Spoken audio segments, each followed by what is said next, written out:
basically lose your shit. Drop everything and just go.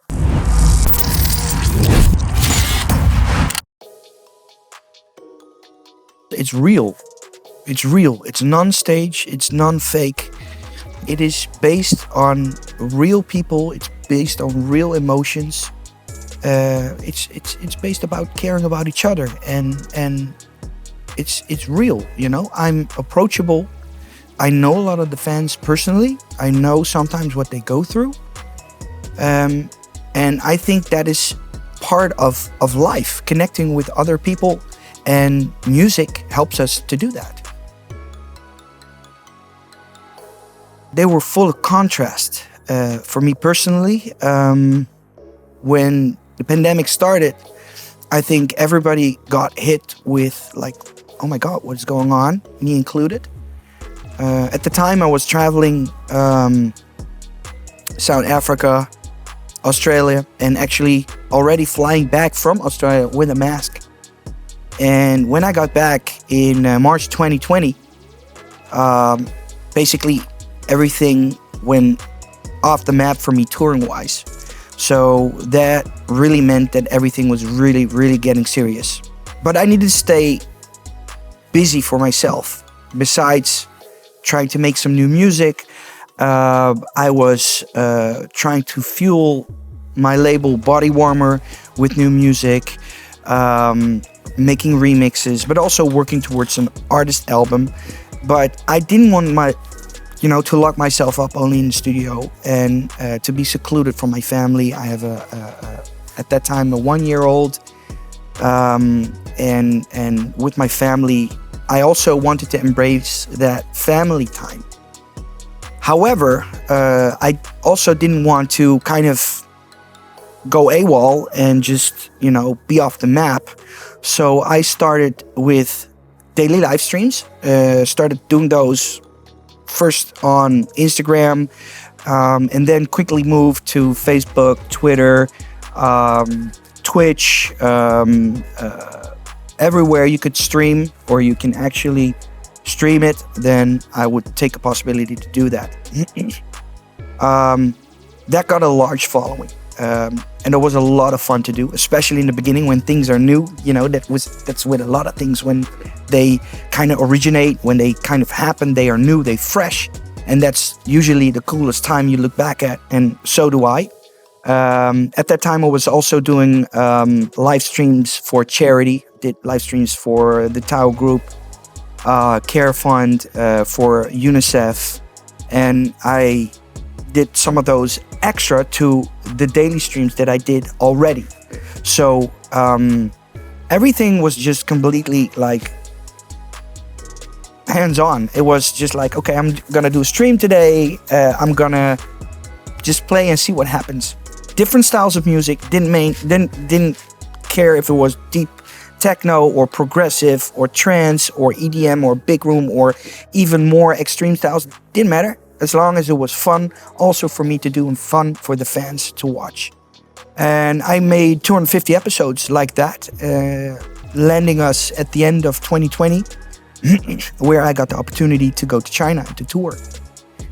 Some of the people, they actually know that I have a Chinese partner. She's from China.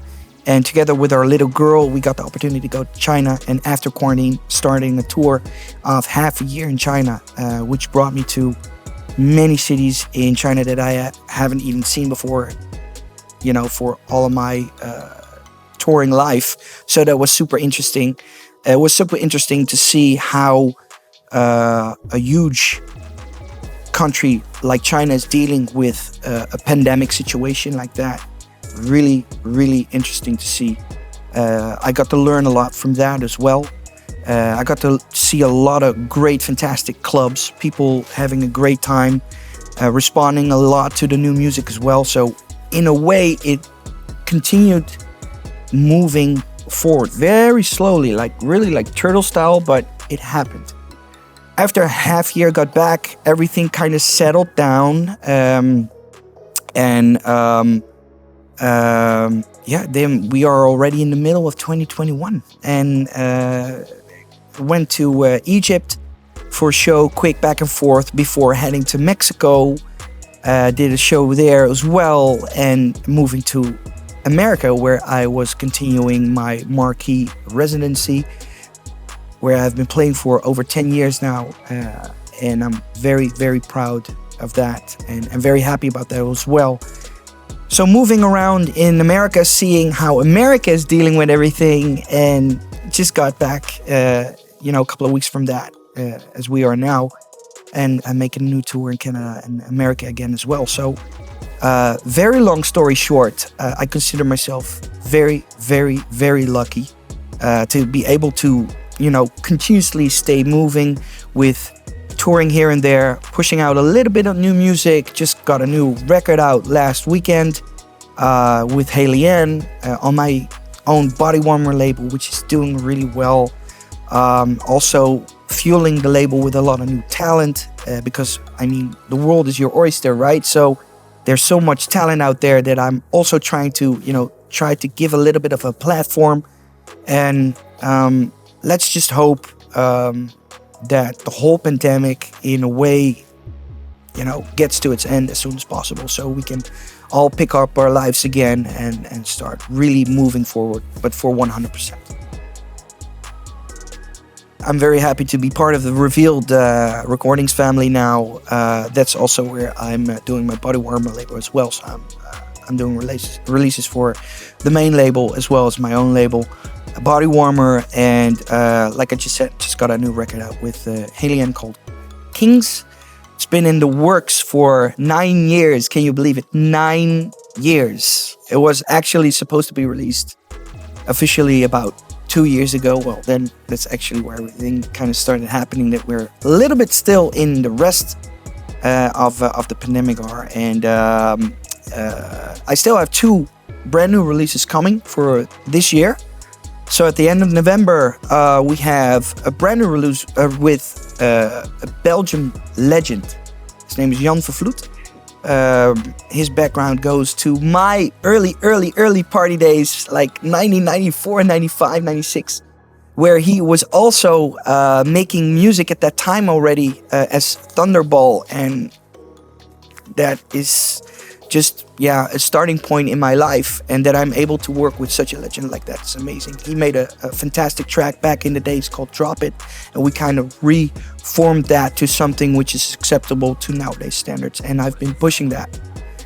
It's party. It's really like, full on party, big room EDM style, and totally made for the dance floor, to just basically lose your shit, to drop everything and just go. And I got a new collaboration going with 2 of probably the most talented Mexican producers at the moment. Those guys are Arturo and Gabriel, under the name of A&G.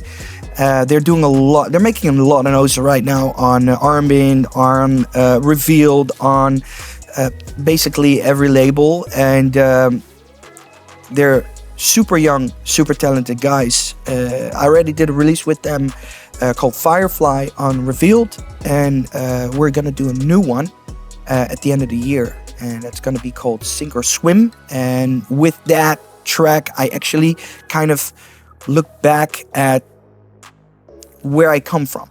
So it's a little bit more trancey related. We have Sarah De Warren on vocals, and maybe I will try it out tonight. I will just try see what the setting is like, how people react to the music that I will be playing, but I might play it as well. I played it yesterday. People went absolutely ape shit to it, and they really like it.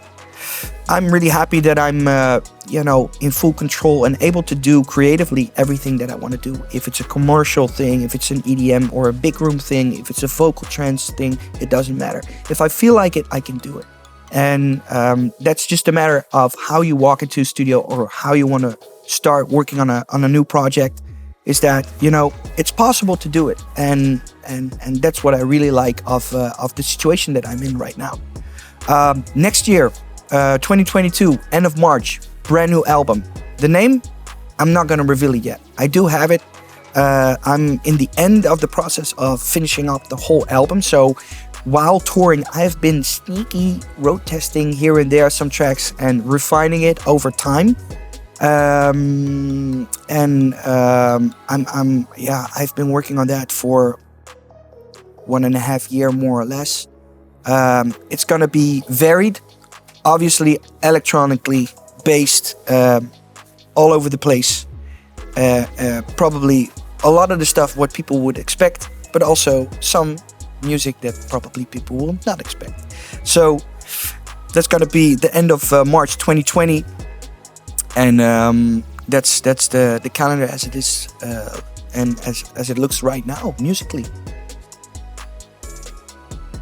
When I started DJing, it was actually about mixing and matching the right tunes, and it didn't matter if you were a producer, yes or no. We're talking vinyl days here, so we're talking like mid-90s, end of 90s. Then around the 2000s, the start of the 2000s, you should also be able to be a producer. It didn't really matter if you were a good or a bad producer, as long as you can say that you have the records under your belt. You get a little bit of extra shine. They take you also a little bit more seriously as a DJ. DJing was still very, very important. That guy kind of got the overhand until where we are now, where software is so accessible.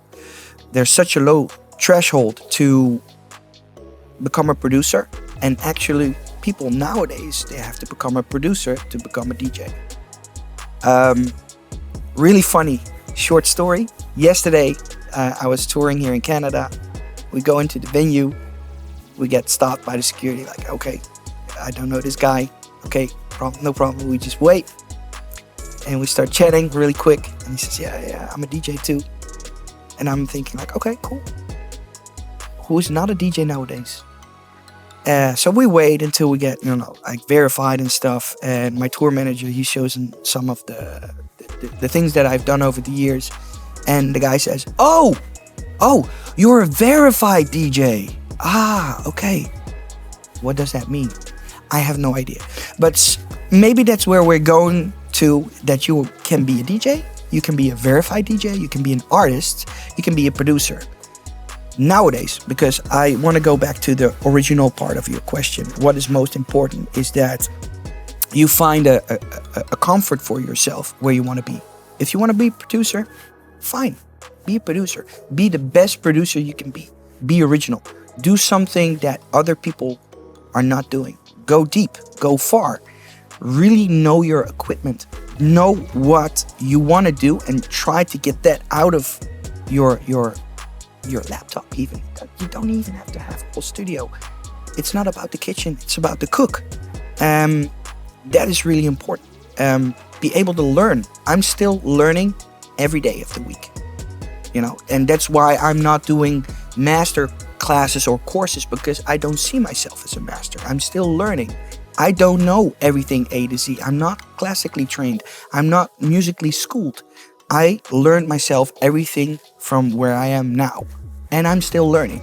So always be eager to learn and to absorb as much as you can to make yourself better. And be comfortable at where you want to be. If you want to be an artist, then you have to basically go through a lot of stuff, a big package to become that artist nowadays. And that's difficult because there's not enough time even to explain how much time it takes and how much effort it takes to become an artist, to become a DJ nowadays.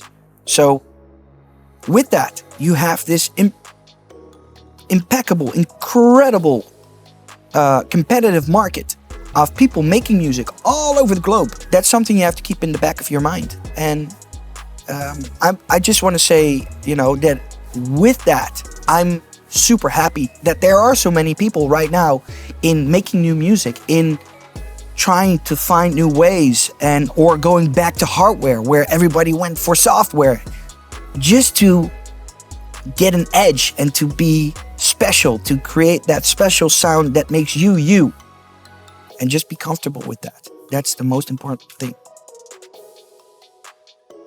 One of my Jeffrey Sutorius career highlights, without any doubt, is closing down Ultra Europe after Swedish House Mafia. That being said, what I played there was a Jeffrey Sutorius show. And the feedback that I got from that show is something I will not forget quickly. The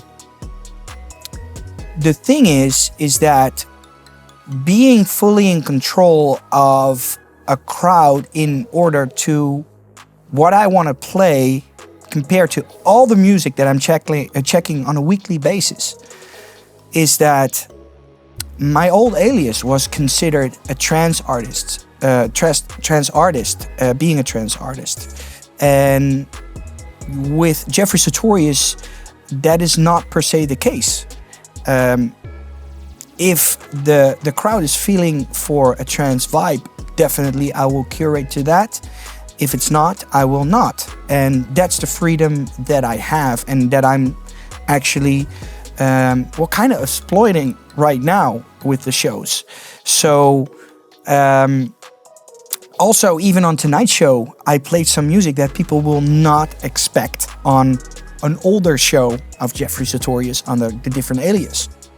As Jeffrey Sutorius, I can, and I'm confident in what I do. And when I make those choices, and they're the right choices, it gives an extra to a show.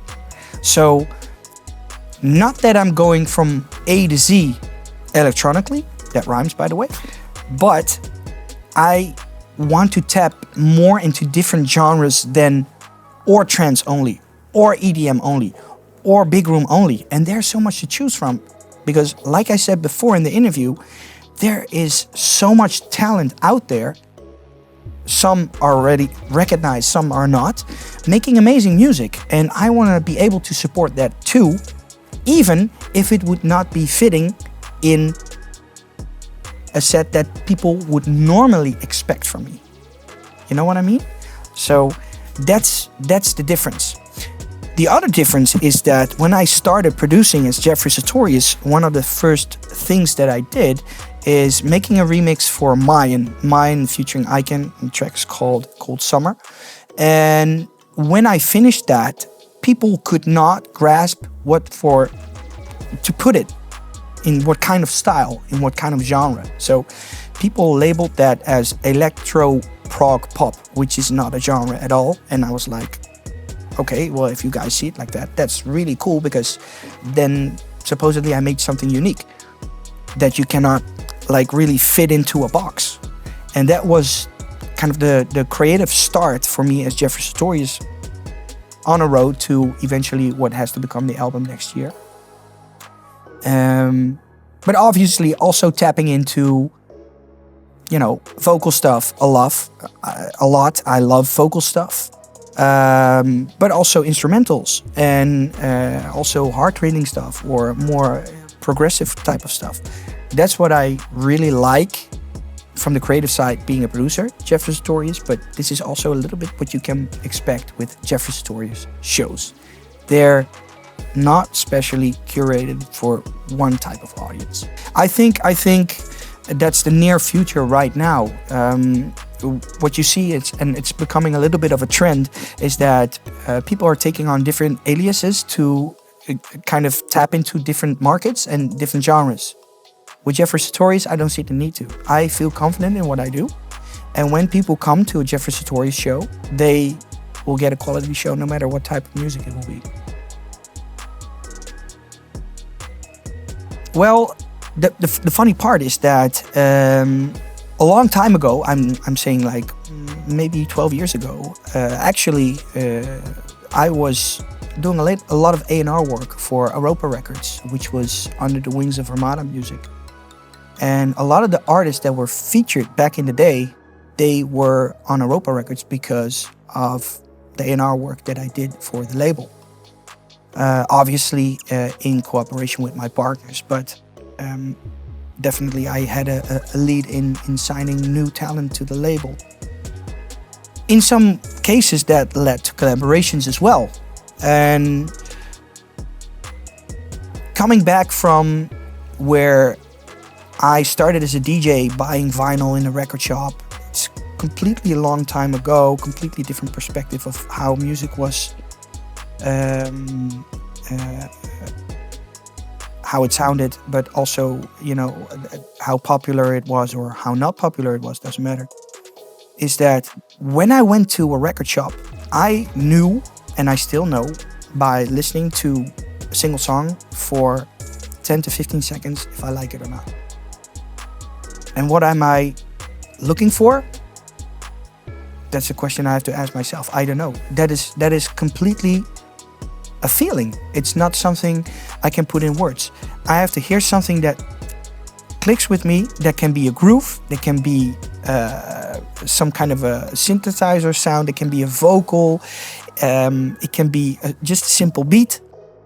I know what I want in 10 to 15 seconds. And I've done that for all my life. So you have to imagine yourself that I go to the record shop, I'm gonna buy some new records, and I take a needle, I put it on the record, tip, tap, tap, and I know. And that's how I build up my record collection. I still have it. And this is how I listen to music. It needs to grasp me within 10 to 15 seconds. If not, and that has served, well, my purpose for my career. And yeah, like I say, and what I kind of explained in your question towards other producers is like, yeah, you have to come up with something which is maybe unusual, which is surprising, and that doesn't have to be very complicated. It can also be very simple. An esteemed colleague of mine once said, music is what feelings feel like, and that is true. And you cannot put that in a box and say that will work for everybody, because it's personal, and that's personal for everybody. And from that personal side, it will go to close friends, and sometimes it goes wider, and sometimes that goes really quick, and sometimes it goes really, really slow and takes time to develop. And of course, you can hear difference in certain types of quality nowadays, because a lot of people are shifting back to software, from software to outboard stuff, in order to, go the extra mile and to create that, edge, that difference. But I think we're really going to a very interesting time in the electronic music scene right now, for the next couple of 5 to 10 years, to see where everything is leading. Because, can you ever imagine that techno becomes melodic? I could have never guessed, because techno is one of the most abstract type of music in our industry as a genre. And now it's melodic, and now it has vocals too. So it seems that everything that was kind of boxed in, or had a certain label to it, like how it should sound or how it should be, that's off. But that not only goes for techno, that goes for everything. So that not only goes for techno, that also goes for trance, that also goes for EDM, for big room. All the bets are off. So the question is, what are the producers of now and the future are going to make of that? And I think when you look into what happens with producing music, is a lot of people put their own feelings into it, but also circumstances. So that's why a lot of people will probably approach their music differently, because there was a pandemic. They're focused more, or they have a different approach on how to make their music, and that makes it different of what it was. And that is one of the key features of electronic music, that it's been always evolving. And I'm really curious where it will go in the next 5 to 10 years. In the next 5 years, what is going to happen is, let's say 50% of producers, are they going to go on an algorithm that is going to decide where their production will lead, or will they keep on doing their own stuff? That already creates a split right now in what the future is going to uphold and where differences are going to be. And those differences, are they going to be accepted? Yes or no? I think it's super, super interesting time right now. I've always said that when it comes to performing, then you have to be really staying close to yourself, your core values of who you are.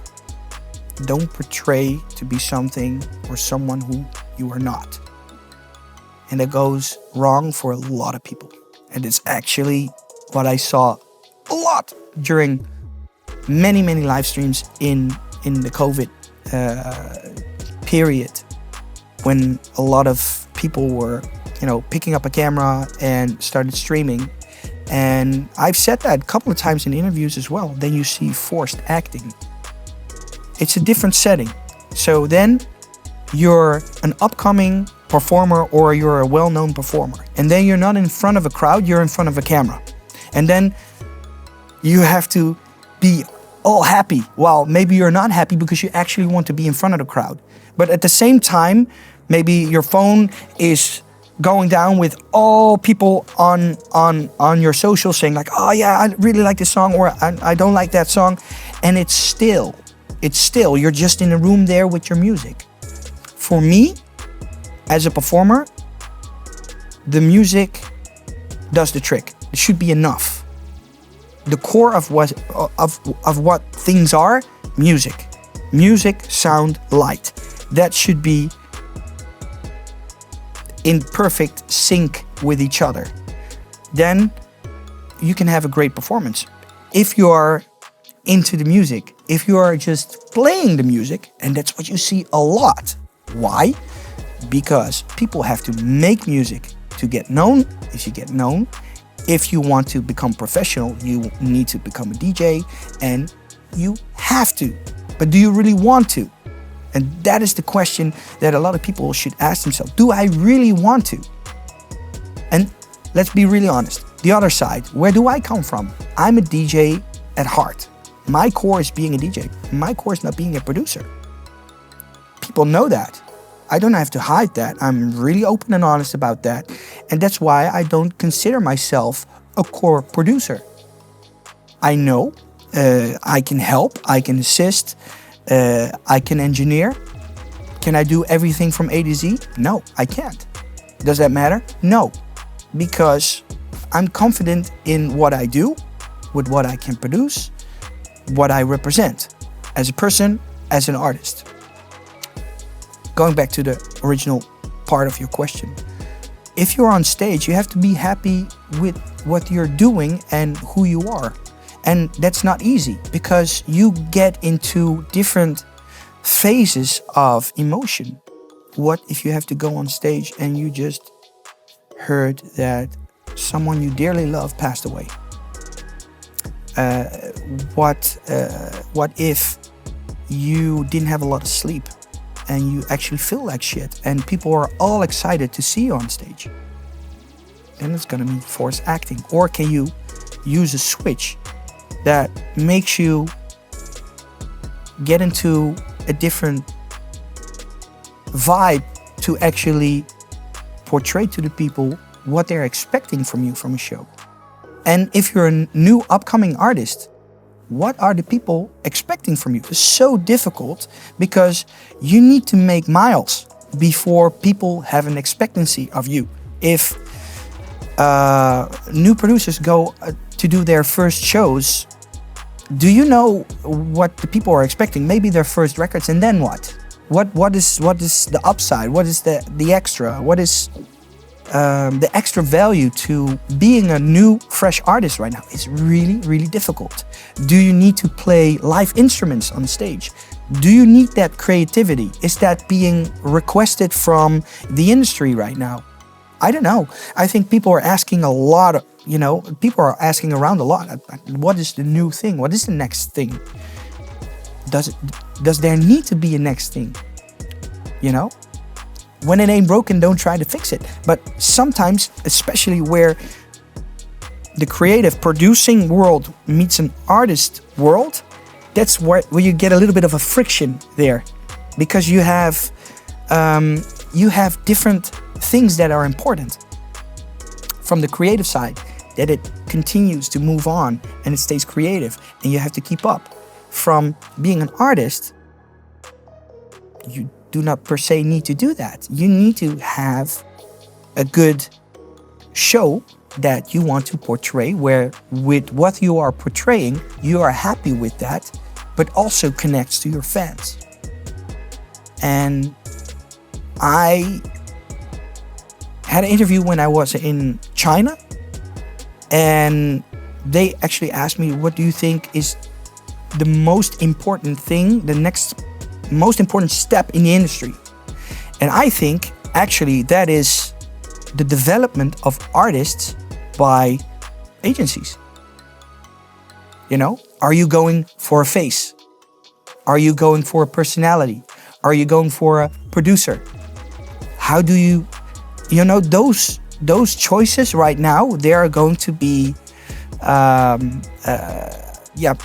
most important for the agencies, for the future of the programming of the shows, for the future of the artist world, for the future of producers. So that's where I see a very important role for agencies in developing new talent or helping to develop new talent, because I've always seen the music industry very compatible with soccer, because there needs to be artist development, talent development in a good way, in order to eventually bring the industry steps forward. That's what happens in the soccer industry world, and I think there's a lot of overlaps there, where at this point I think it's up to the agencies of this world to make the right choices for the right artists with the right perspective for the right future. The thing is that what a lot of people ask themselves is like, what do I have to give up to get to the next role? And it kind of depends on the person and the possibilities of the person. What are the options you have?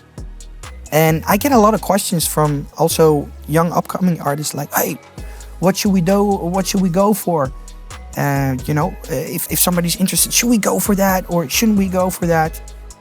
And what I try to do with my experience is to advise per person to make the right choice with my experience. So you have to take me out of the equation. I'm a manager or an agency for that matter, and I need to give the perfect advice to an up-and-coming artist. That has to be, that is so important. Why? Because you can scar people if you are just saying, yeah, go for everything and go for it, and it's all based on you connecting to an artist where you also are earning money from. That it's becoming more professional and it's becoming more about income and that kind of stuff. Maybe that's not interesting for that artist at that point at all. A lot of phases of the development of talent I think they are really underestimated. And the more you take into the equation to help to build an artist in every facet, not just saying, oh yeah, we're gonna sign you. Oh look, you're on our website. It doesn't work like that. It's what we call in Dutch maatwerk. You really need to know who you're talking to, the background, the character, certain type of intelligence. You need to know what are the goals. Do they match with what an agency wants to achieve? Does that go with the artist as well, or the upcoming artist? Long story short, there's a lot of work in this, and being really, really careful and specific about it makes people better. And yeah, I see that as a great importance in the role of the agencies right now. I told you in the other room, I'm a lucky beep because people know what I represent. They know what I stand for. I'm just Jeff, you know, and I won't change. I'm the same guy. Sometimes I play the same music, sometimes I don't. But I also realize, and that's what I really felt on stage today as well, very, very much, is that I am not able to do this without the support of the fans. And, you know, it's not a one-trick pony thing where you say, oh yeah, you say that. Yeah, I do say that. I do say that a lot. But I also really mean it. Because that is just what it is. No fans, no glory. And it's still growing, you know? It's still people who are actually, to the day of today, figuring out, hey, Jeffrey Sutorius. Or, I know that guy, and they have to get used to the new name a little bit. It's all in the game. It's fine. But there is the support, and people continuously support. And I can only be really, really grateful for that they see that I'm really trying. And I'm human at the end of the day too, you know. So I have my doubts, I have my insecurities, I have my good moods, I have my bad moods. I'm the same. I'm the same. Sometimes people put you on the pedestal and they think, oh my God. It's not true.